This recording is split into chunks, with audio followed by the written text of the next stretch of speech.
Sihi. Di saat ini kita akan menerima firman Tuhan yang saya ambil dalam Matius pasal 25 ayat 14 sampai dengan ayat yang ke-26. Silakan kita membuka Alkitab kita dalam Matius pasal 25 ayat 14 sampai ayat yang ke-26. Saya membuat ringkasan di dalam bagian kisah ini mengenai perumpamaan tentang talenta. Ceritanya demikian. Ada orang yang mau rencana pergi ke luar negeri, lalu dia memanggil para hamba-hambanya dan mempercayakan kepada hamba-hambanya itu. Ada seorang diberikannya 5 talenta, dan seorang lagi diberikan 2 talenta, dan yang seorang lagi diberikan 1 talenta. Semua diberikan, kata firman Tuhan, menurut kesanggupannya. Lalu Tuhan itu berangkat dan dia pergi. Seorang yang mendapatkan 5 talenta, ia menjalankan uang itu dan dia dapat keuntungan 5 talenta. Demikian juga yang 2 talenta mendapatkan juga keuntungan 2 talenta pula, dia lipat gandakan.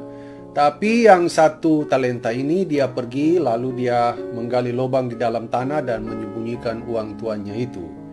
Seberapa waktu kemudian pulanglah tuan dari hamba-hamba itu dan kemudian dia panggil hamba-hambanya yang sudah dipercayakan dengan dana yang sudah diberikan, harta yang sudah diberikan kepada mereka.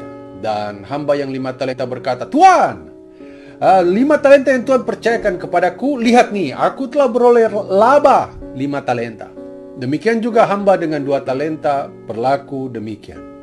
Apa reaksi daripada Tuhan itu? Dia berkata, "Baik sekali perbuatan kalian, hai hambaku yang baik dan setia. Engkau telah memikul tanggung jawab dalam perkara yang kecil. Aku akan memberikan kepada kamu perkara yang besar.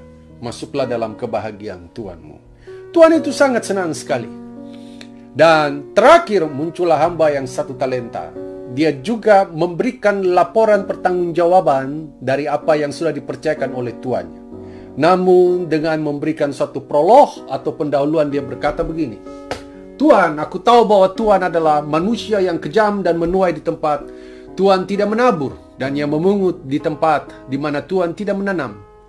Karena itu aku takut dan pergi menyembunyikan talenta itu dalam tanah.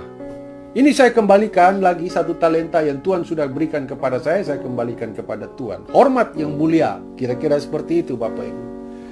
Kalau melihat cerita ini, saya ingin berkata, saya ketika baca kisah ini, bahkan juga dalam perundungan saya mengenai khusus hamba yang 1 talenta ini, saya mau berkata dia hamba yang jujur.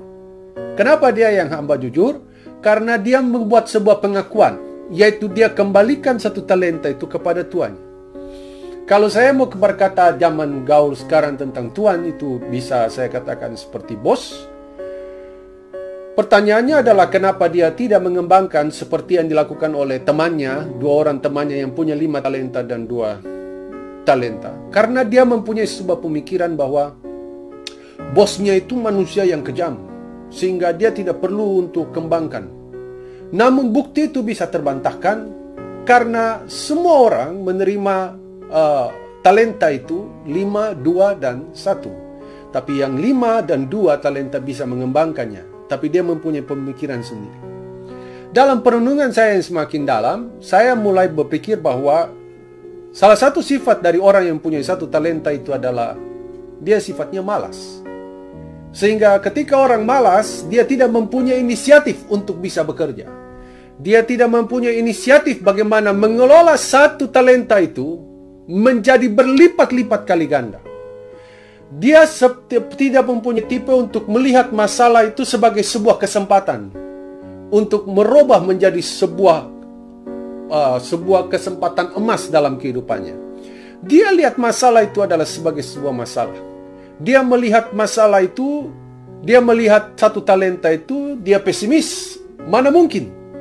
Dia berkata possible. Dia mungkin apatis, cuek dengan semua yang ada. Makanya dalam perenungan hari ini, saya memberikan judul yang tidak asing. Namanya MATI. M-A-T-I.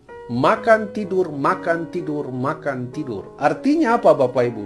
Hanya aktivitasnya makan, bangun, makan, kemudian kenyang, tidur.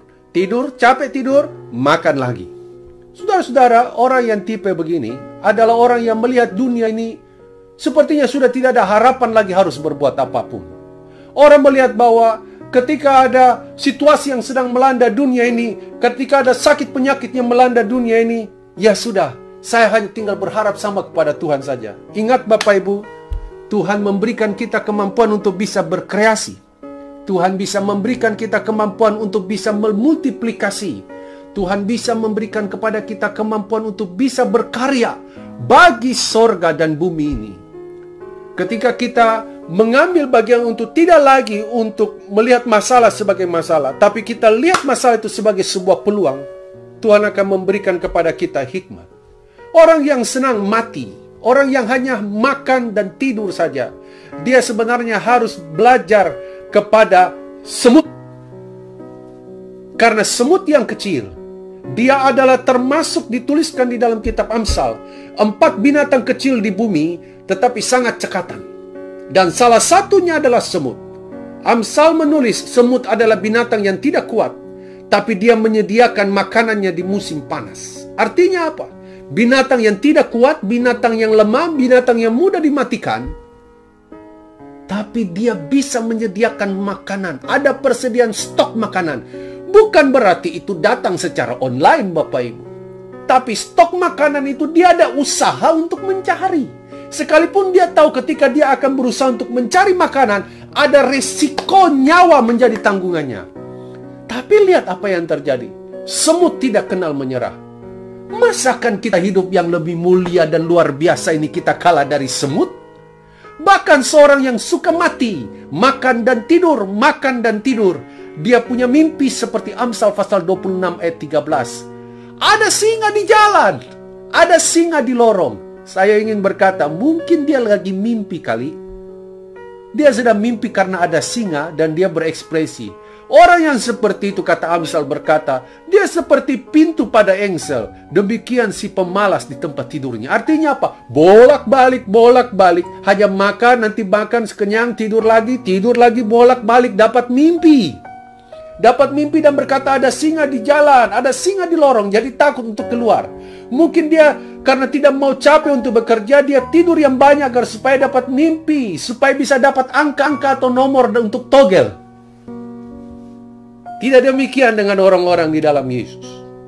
Saya ingin mau menyampaikan bahwa minimal ada satu potensi yang Tuhan berikan dalam hidup kita.